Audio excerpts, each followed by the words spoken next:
All right. Hello, everyone. Thank you so much for coming today. And we are going to go ahead and, let me see here.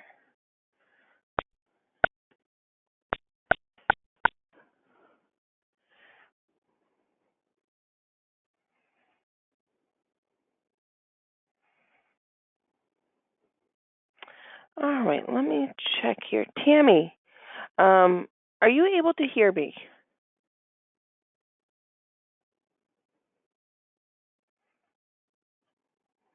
Hmm.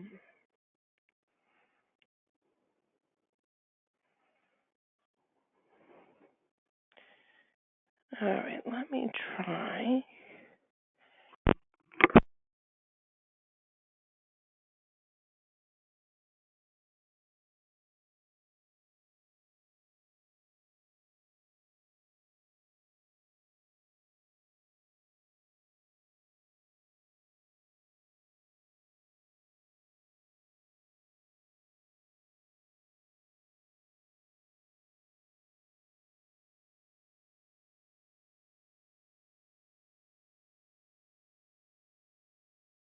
All right. There we go. We are connected.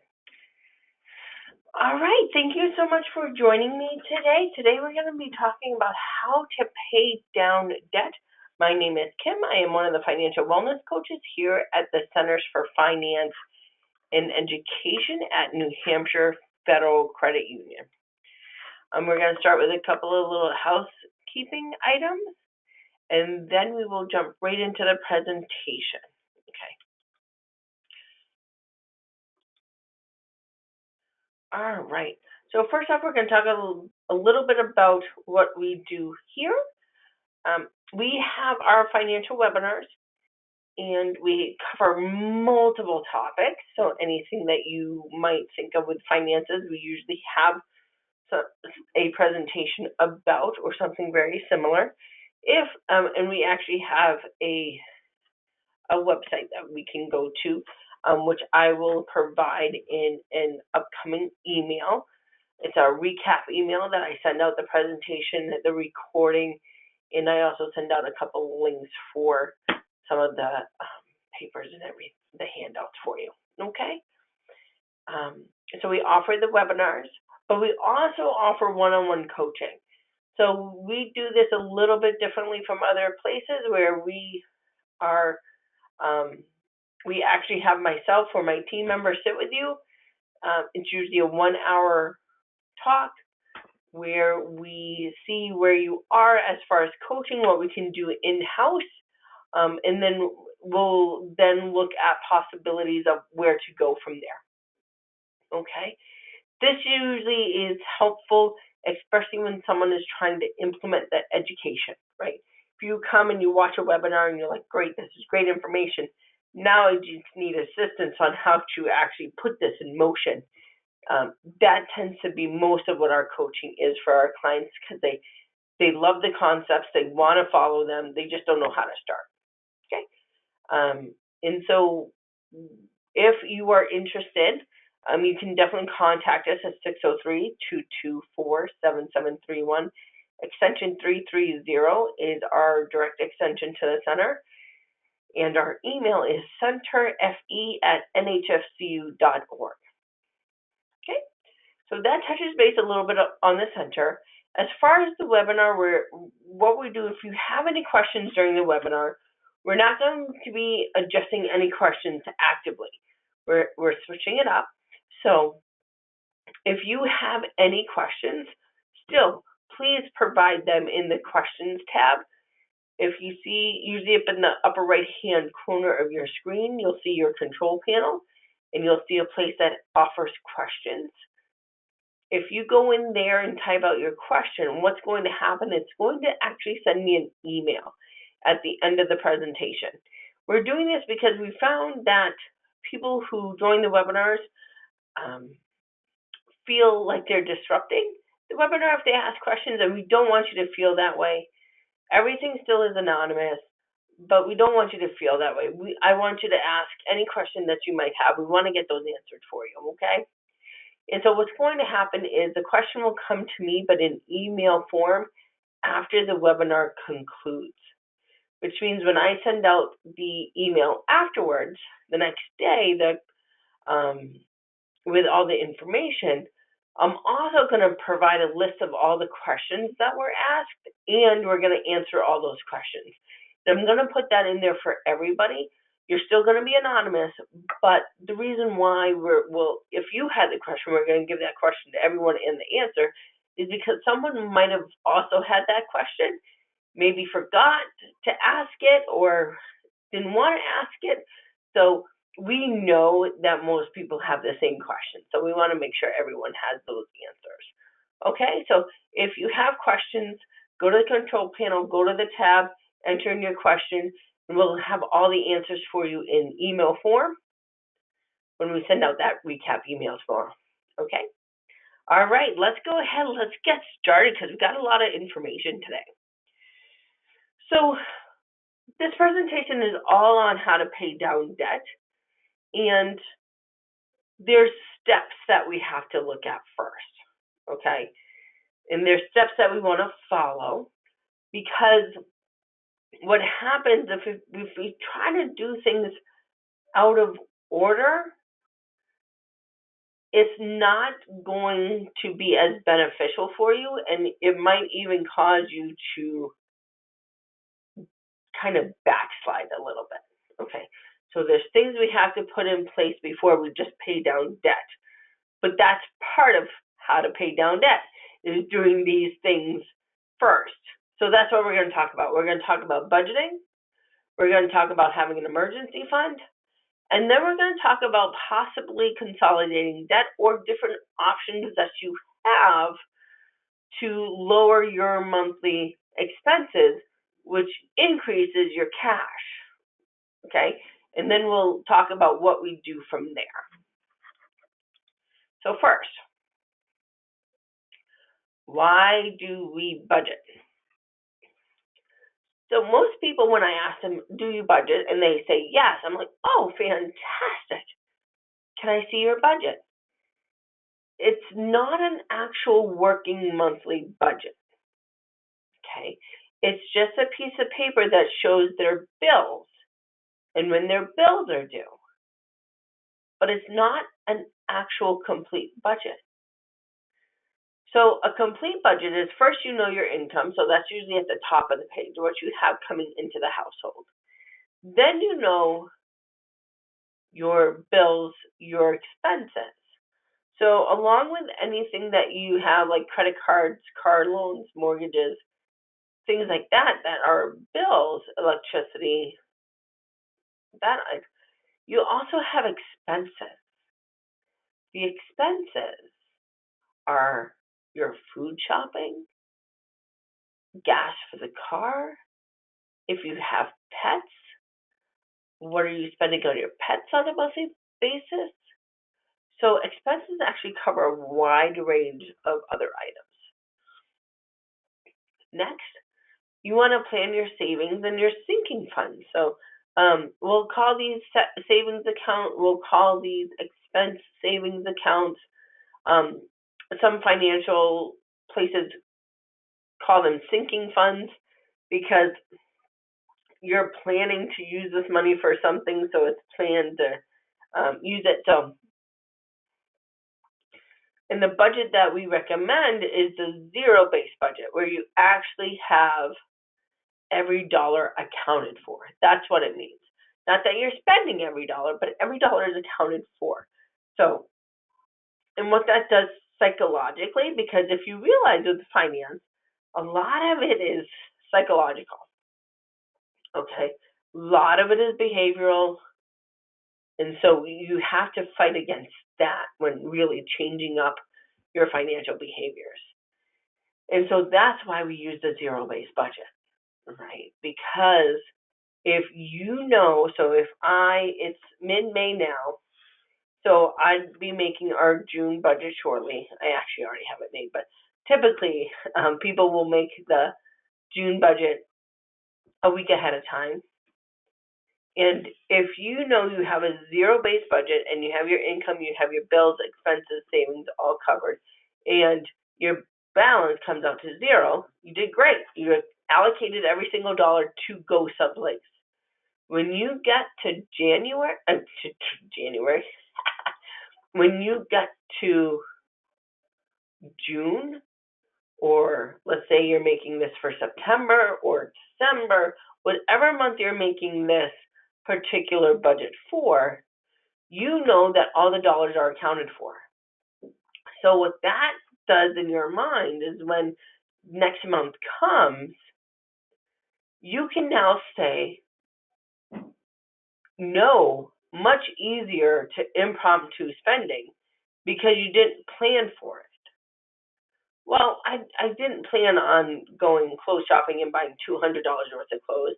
I might have said, in my budget, I might have $50 worth of clothes. So it's easier to stay within budget and to stay within your means because and in your head, that every dollar is accounted for. So if you go over that $50 clothing budget, that has to come from something else that you made it a priority to save for. Okay? So that helps. A zero-based budget actually helps a ton with if you tend to have those spending habits that aren't the best, it definitely helps. Okay. And when we're paying off debt, what we'll do is with that budget, when you get through your bills, your expenses, things that you're planning on saving for, and you have extra funds there, then what we do in your budget is we put a little category in there that says towards debt. So if you go through your entire budget for next month and you end up having an extra $300 after you allocate it for everything that you need, then we can say, okay, that $300 is going toward debt. Okay? Or, as you'll see, it might be going to an emergency fund. But you have to just plan that budget to be zero. Okay? So next, we have emergency funds. So this, after building your budget and actually having a budget that accounts for everything, this is what we will say for really step 2 is what you need to, before paying off any type of debt or going crazy paying off any type of debt, you want to make sure you have an emergency fund. Okay, so this covers any type of emergency. And the reason why we say you want to have an emergency fund is because with debt, especially if there is something that you need to put money toward and you don't have an emergency fund, that means it's usually typically going on to another debt instrument. And therefore, how do you pay down debt? Well, if you keep putting stuff on debt, you're really never going to fully pay it down, right? And so this is where having an emergency fund and actually having a savings account that's just dedicated to emergencies is going to be extremely helpful. Okay? Again, psychologically extremely helpful. Okay? So what we recommend is having a separate savings account labeled emergency fund. And a lot of people don't realize that you can do this, that when you go in and you open up a savings account, you have the option to retitle that. So it doesn't just say savings. Yeah, isn't that cool? So my husband and I actually have 14 different types of savings accounts, all for different things. We have a emergency fund. We have a pet savings. We have a vehicle maintenance savings. For instance, the vehicle maintenance is we know that there's going to be oil changes. We know that there's going to be a certain mileage maintenance on those, right? We know that we're going to need tires eventually. So by having that type of savings fund, which we call the expense savings, is what we do is we know how much we travel a year, roughly. And so we know how often we need to change our tires, how often we need to do oil changes. So it's very easy to come up with a number of our yearly expenses for the vehicles. And then what we do is we just divide it by 12. And that's how we decided in our budget how much to put into the vehicle maintenance fund every month. And then that way we stay ahead of it. Our goal was if we ever got to $5,000 in that account, we would stop. We've never reached that because we did so good calculating that usually by the time we build it up around $1,000, someone needs new tires. And then it goes bye-bye. Okay? But that's the purpose of the account, right? We're saving ahead of time. So if we need new tires, we're not putting that, with my vehicle, it's like $600 for tires. We're not putting that on a credit card and then just paying the minimum payment. We saved ahead of time to cover that charge, and we're good. And so a lot of emergencies that you might have now a lot of expenses that you might consider emergencies now, once you have savings, miraculously, those emergencies are no longer emergencies because you have the savings for it. And it really does a lot to your mental health and your, relieving some of that financial stress with having these type of savings accounts, okay? So we like to start with the emergency fund first.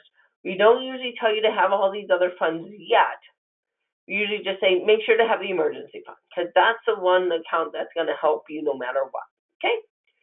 And to have an emergency fund, the starting emergency fund is $1,000. Again, we only use it for emergencies.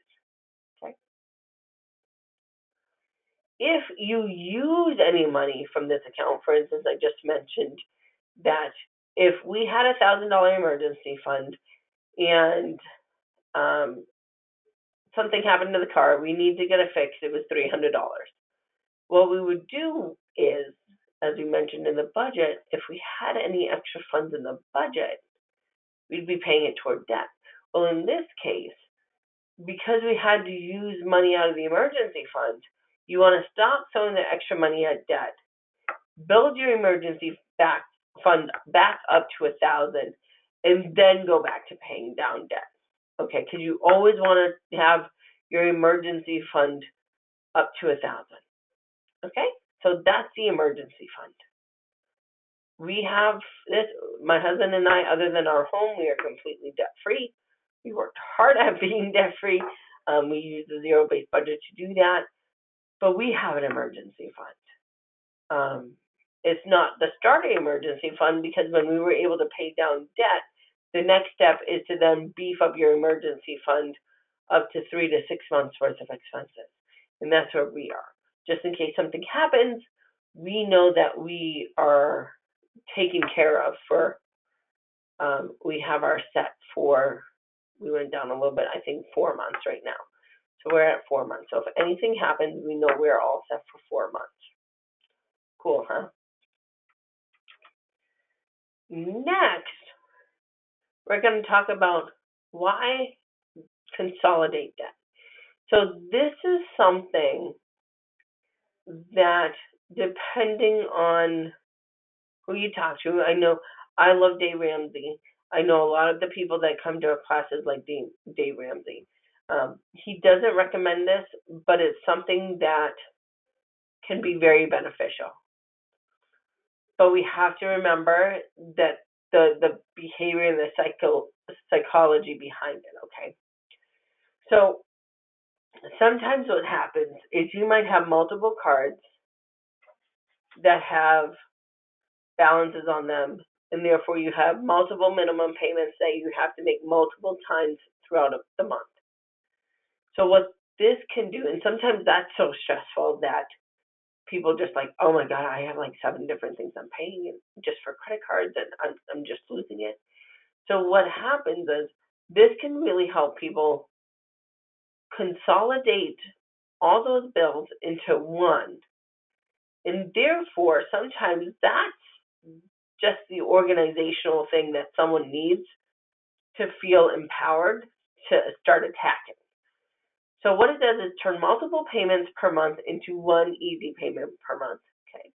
There's a fixed rate versus the credit card that have a variable rate. The debt consolidation actually has an end date. You'll notice with your credit cards that they'll never have an end date. Okay. And that's because they're revolving debt, which means you can use it, pay it off, use it, pay it off, use it, pay, use it, pay, use it, pay. So it never technically has an end date. And so sometimes that can be extremely discouraging. Again, this is psychological. And so we're trying to help you with your finances and really go against what's kind of the wires are doing in your head. Okay. And in most cases, what's great about this too is it can lower your monthly payment. So if you had 7 cards, and we're going to make this really easy because I like easy numbers. So if you had 7 cards and you add up all the minimum payments, it came out to $700. Okay. Let's say we were able to refinance that and get you into a payment that's $400. And the reason why that happens is because a debt consolidation loan, the interest rate is usually half or even more than half of what the cards are charging you. So cards might be up to 35%, and debt consolidations are much cheaper than that, okay?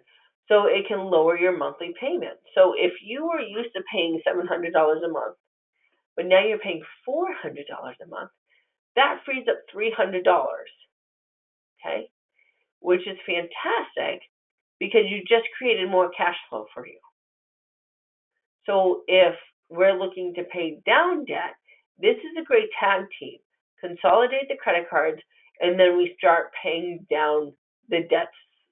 And you'll see what one I usually typically like as far as the debts themselves. I'm usually a Debt Snowball person, and we'll talk a little bit more about that. Okay, so this is why debt consolidations can be extremely helpful for you. All right.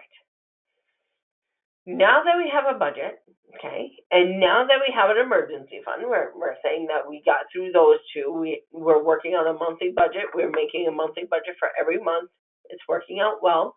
The first 3 months were a little bumpy, especially the first 2, but we ironed it out and we're going strong.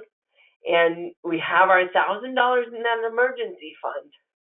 What are we going to do next? So the next thing we're going to do is start attacking the debt. So this is primarily why most of you are here, is to get this little tidbit of knowledge. But remember, you have to do the other 2 things as well to be able to get to this point. Because the reason for that is there's so many people that I work with that try and do it out of order.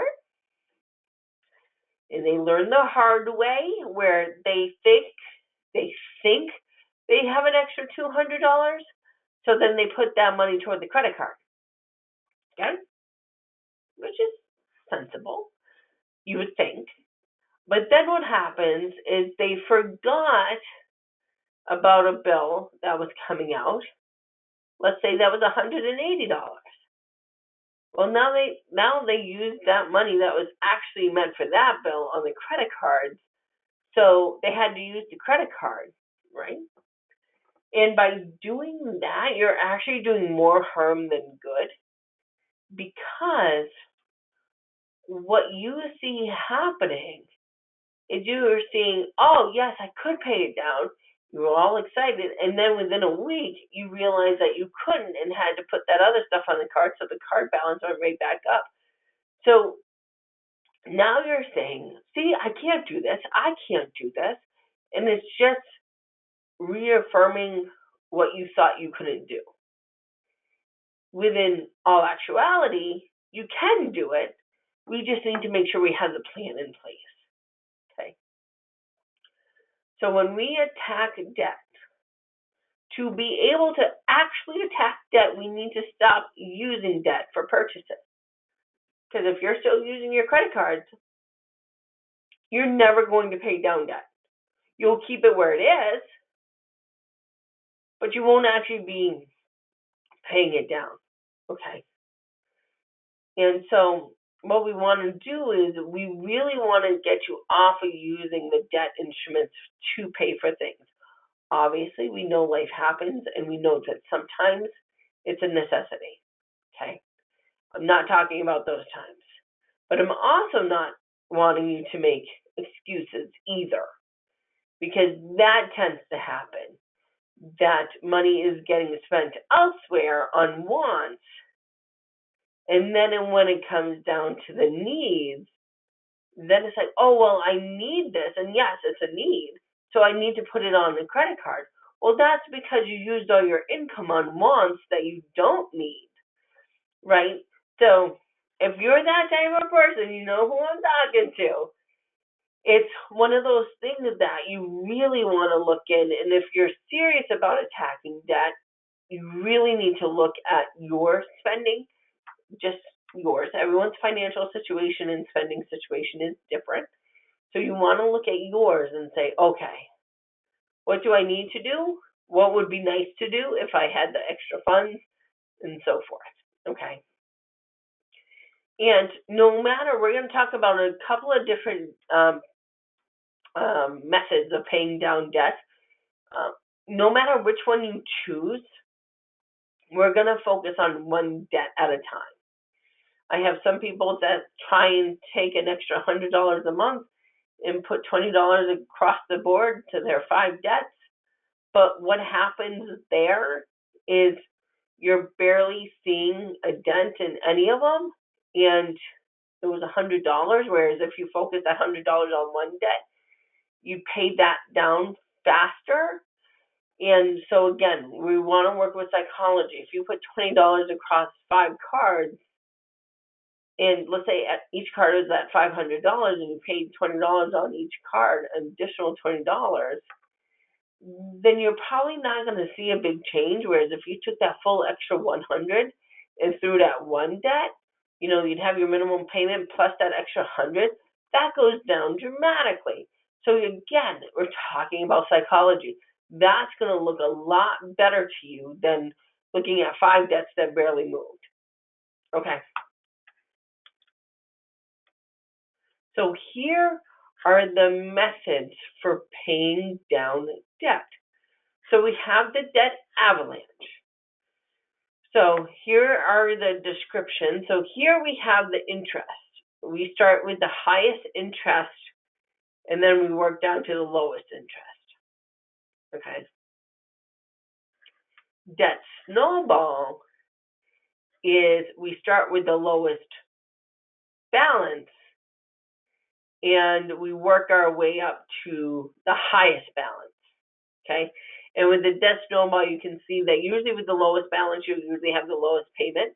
But as we roll it down, and we'll have the example, the payment keeps getting bigger and bigger that you're putting toward each oncoming debt. So by the time you get to your big debt, your payment is huge. So for instance, when we were paying off our student loans, by the time we paid everything else off, we paid off our car loans, we paid off our credit cards, we paid off our personal loans.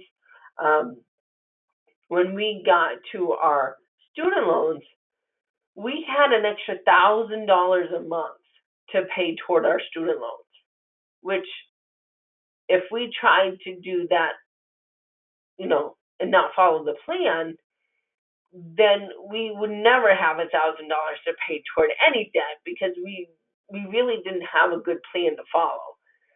But by following the debt snowball and doing that, by the time we got there, and so we were able to knock out we had $66,000 in student loans. We were able to knock that out in 3 years. So it was really exciting, especially when some people hold on to something like that for decades. because we had the plan and because we were working things out, that's what we were able to do. And most people are like, when they hear my story, they think, well, how much money were you making? At the time, I was making that we were paying down our debt. I think I was making, because I was only making $15 an hour. I was at my vet tech gig, and so when you look at 15, and look at that, so I was making about $31,000 a year, and that's gross income. That's without taxes get taken out. And so when people are like, well, how much were you making? We weren't making much, but because we were able to really focus on what we were doing and we had a plan, we were able to execute it. If we didn't have a plan, oh yeah, I could have easily said, I don't make enough to do this, right? Easy. I don't make enough to do this. But we did. We were able to do that. Okay. So let's go ahead. Let's look at it. What we're going to do is we're going to look at an example of the Debt Snowball, and then we're going to look at an example of the Debt Avalanche, and then we're going to actually work on it together just so you can see what it looks like when you fill it out, okay? So here we have the Debt Snowball. So I just put all cards on here. And we have the minimum payments, and then you have the balances. So remember, the Debt Snowball, we do the smallest balance first, which typically has the smallest minimum payment, and we work our way up to the biggest balance, okay? So what happens is if we do our budget, and let's say we do our budget, we have the bills, the expenses, the savings, and we realize that we only have an extra $25. Any bit helps, and you're going to see why. So what we'll do is, and you'll see this when we work on this together, is the minimum payment for that first debt. Remember, we're working at one debt at a time. That minimum payment goes from $25 to $50, because when we do the Debt Snowball, we're still paying the minimum on all these cards, right? We're still paying the minimum. But when we have the extra $25 in the budget, we put that toward that first one. So now this minimum payment turns into $50. And then once that balance gets paid off, and I always recommend, this is the form that we have. I always recommend printing this out. You don't need to use this form. You can write it down on a lined piece of paper, anything, but I always recommend having it physically someplace. I usually tell people to have a financial board, one of the big cork boards, and have this on there. And I usually tell them to get a big red marker. And so here you can see the black slash, but what I recommend at home is once you pay off a debt, mark it off in red. It's very colorful and it looks very good. Okay. So what happens after we pay off this first debt, after we pay off this Amex of $800?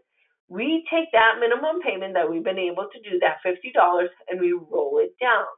Remember the visual, the payment as you go down to each one, the payment gets bigger and bigger that you're able to put toward debt. So for instance, Capital One, we have $30. Well, we're rolling down that $50. So now instead of paying a minimum of $30 to Capital One, we're now paying a minimum of $80. Okay? And you can see how that card is going to be paid off much quicker.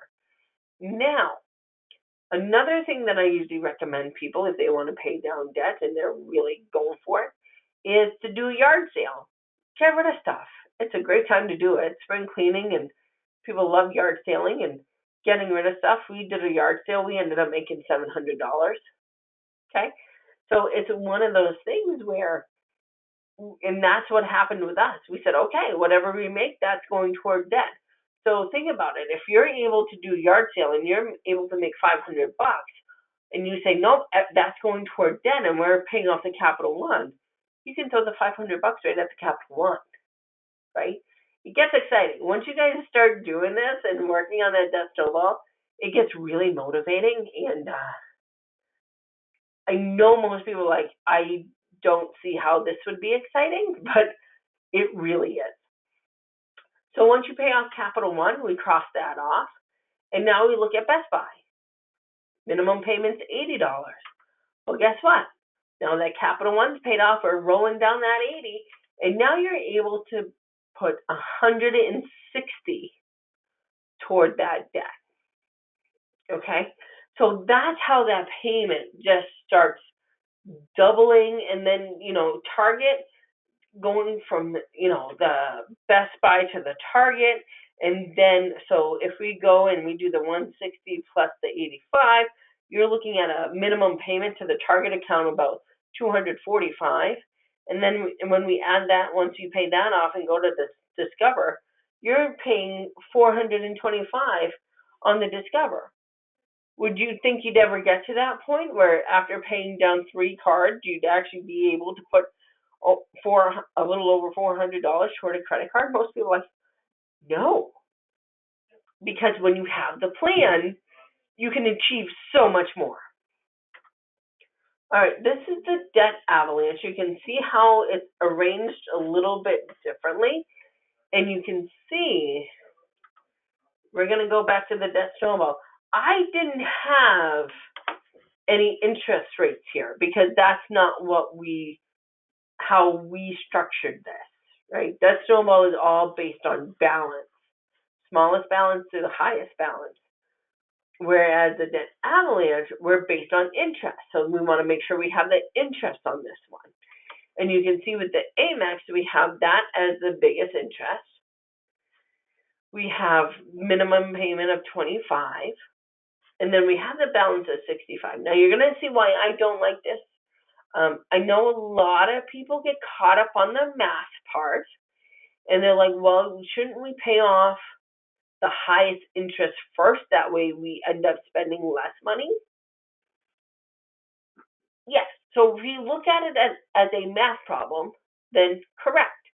But usually this isn't a math problem, because if it was a math problem, you wouldn't have put $6,500 on that card because of the interest, right? If you were really concerned about that interest, $6,500 would not be on this card, and it would not be costing you 30%, and you having that interest tacked on every month. So when people come with that argument, I'm like, well, it didn't stop you from spending. So why would we really consider it when you're trying to pay it off if you didn't even consider it when putting money on the card? Okay. And the reason why I'm not a fan of the Avalanche is because it doesn't help our psychology, whereas with the Debt Snowball, you can see if we're working on a balance of $800 first versus trying to pay off $6,500, we're going to pay that $800 off much quicker than if we have to work towards 65. And again, we want to get our psychology and our behavior going. So if you're able to make faster wins, what does that do for you? It keeps you motivated because you're constantly making progress faster than you would with this method. Okay. So for instance, and as far as the principle about the payments, exactly the same. So we have the same scenario. We have an extra $25 in our budget. We work at it. Amex is now $50. And you can see where $50 going toward a balance of $6,500, it's going to take a while, okay? It's going to take a long time to really attack this.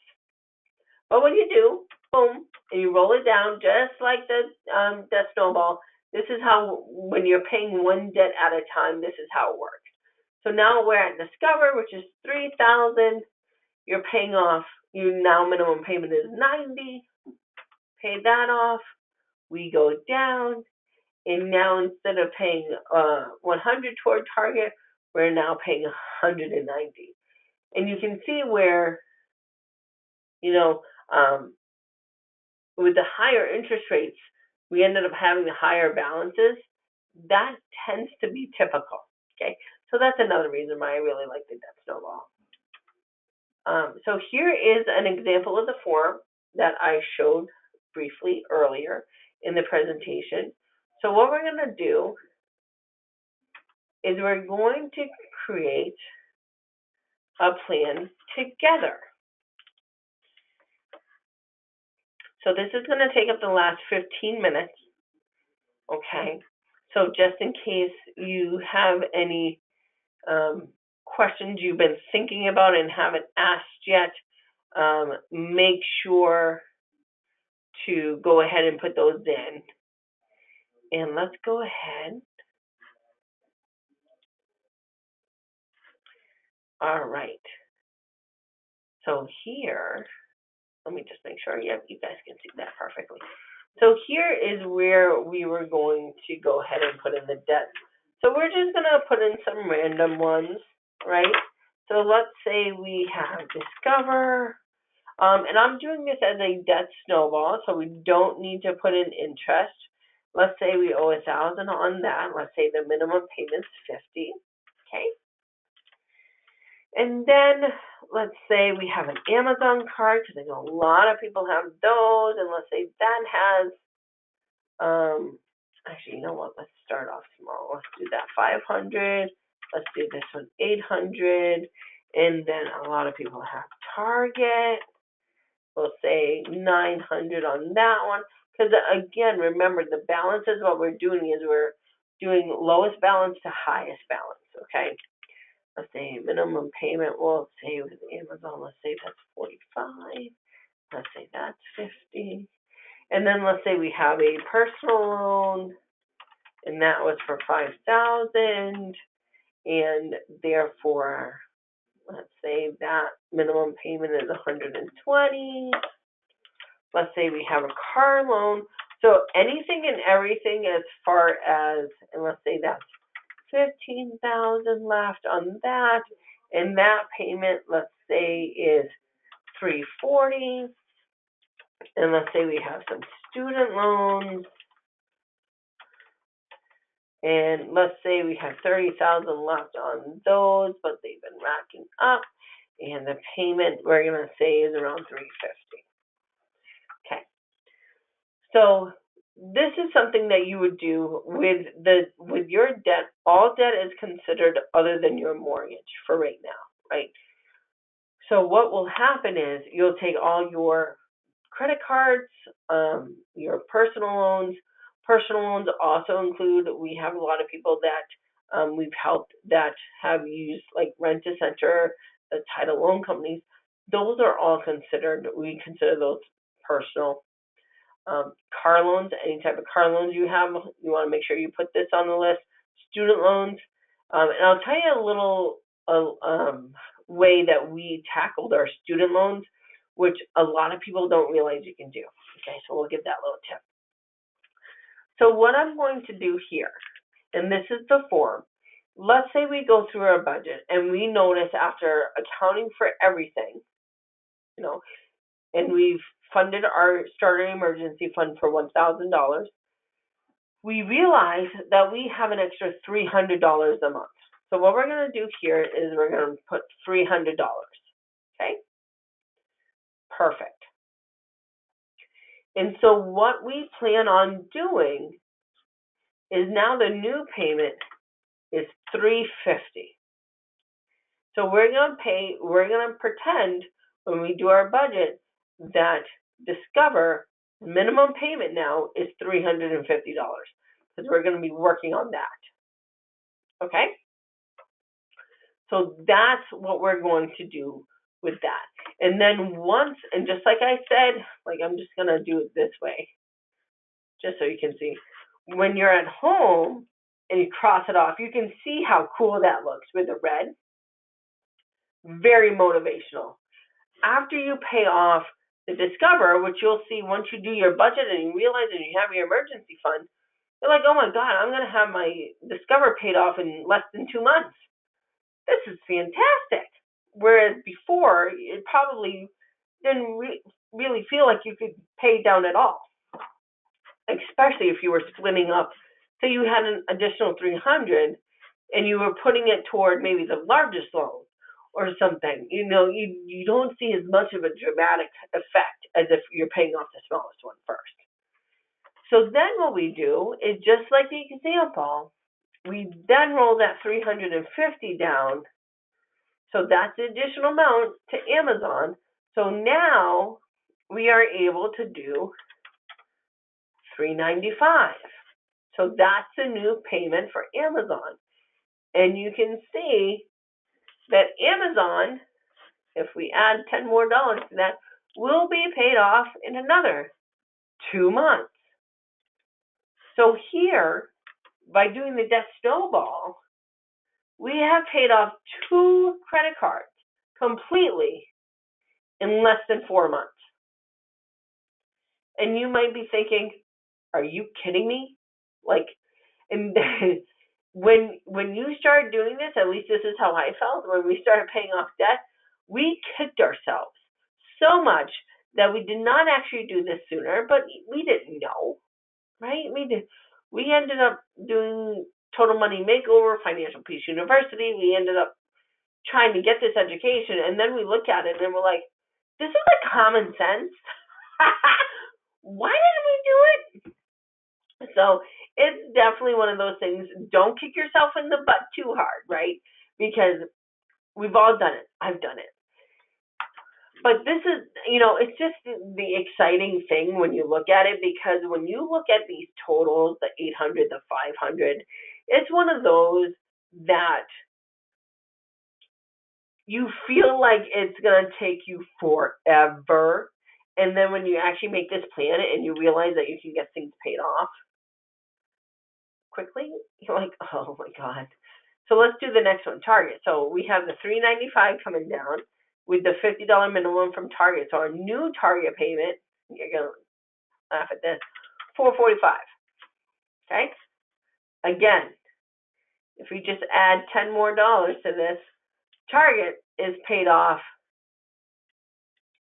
in 2 months. So now you can have all of your credit cards paid off in half a year. Crazy, huh? And now when you're looking at that personal loan, this is where it gets really, and remember how I told you when I got to my student loans, we had like an extra $1,000? This is how it happens, right? So the 445 plus the 120, 565. Okay. So if we do 5,000 divided by 565, we're looking at 8 months for the personal loan to be gone. And that's if you don't put anything extra toward it. As far as, if you pick up a side income, or you do overtime, or you do yard sales, or you sell stuff on Etsy or Marketplace, that's not including anything extra. This all stemmed from just that extra $300 that you started out with on your budget, that you realized you had an extra $300, and this is what it turns into. Okay. So, and then it gets really good. So we have 565. And then, so once we pay off the personal loan, which is another 8 months. So right here, it took you a little over a year and 2 months to pay off these 4 things. Okay. And now look at, we're at our car loan. That 565, if we add the 340 to that bugger, look at what we're able to put toward our car. 905. See how it builds? And you probably at the beginning when you heard me say that about my student loans, you're like, no, that doesn't. This is how it happens, and it's very exciting. So if we do the 15,000 and we divide that by the 905, you're looking at about a year and a half to pay off your car. Okay. So right here, so if we pay off the car, if I told you, would you believe that you'd pay off a little over $21,000 in 2.5 years? What would you say to me? But when you have a plan, that's what happens. So now let's look at it. 905 plus the 350. And this is how you get to put an extra $1,000 to your student loans. That's your new payment for your student loans per month. Okay. Now, what we did for our student loans, which made it even more exciting, I know that sounds funny, is we actually took our student loans. If you log in to whoever has your student loans, you're going to see that you don't just have a student loan and this is a balance. You're going to notice that you have multiple student loans, and some are subsidized, unsubsidized, and so forth. So what we did was we kept the minimum payment because we had it set up automatically. Because how they do it is, for instance, when you open up your loans, say your minimum payment's $350, they actually break that up because within your student loans you have multiple smaller loans, and that minimum payment actually goes like 20 here, 20 there, 20 there, 20 there. So it gets separated out, okay? And that way it pays a little to every loan, okay? So what we did was we ended up creating a brand new Debt Snowball once we got to student loans, where we actually put in every little student loan, the separate little student loans, out and did the same thing because all the balances were different. Some were 500, some were 1,000, some were this. And so that's how we did the student loans, was we got a brand new Debt Snowball and did it that way. And so we were able to cross off things really fast, especially the small ones, because we were able to, put over $1,000 towards the loans. And so it was awesome, especially seeing how fast we were getting rid of the student loans. And so that was something that we did that I loved, that I always tell people is a good trick. Okay? And so this is how you pay down debt. All right? Because it is extremely helpful. And again, we're working against behavior here. We are working against your psychology, and therefore you need to have a good plan. All right? So after that, remember, if you have any questions, you want to get them in because we are going to be closing up the class. And so get those questions in. That way I get the emails, okay? Perfect. All right. So now we're gonna just end it with our contact information. And if you need any help, any guidance, want to talk about this a little bit more, want to see if we can go over your personal stuff and go from there, please don't hesitate to reach out. Again, a follow-up email, a recap email will be sent out the following day. And we'll make sure that all the handouts and everything is in there, the recording of this, and also the presentation and any questions and answers that you may have had. All right. Well, thank you so much, everyone. And I hope you have yourself a wonderful day.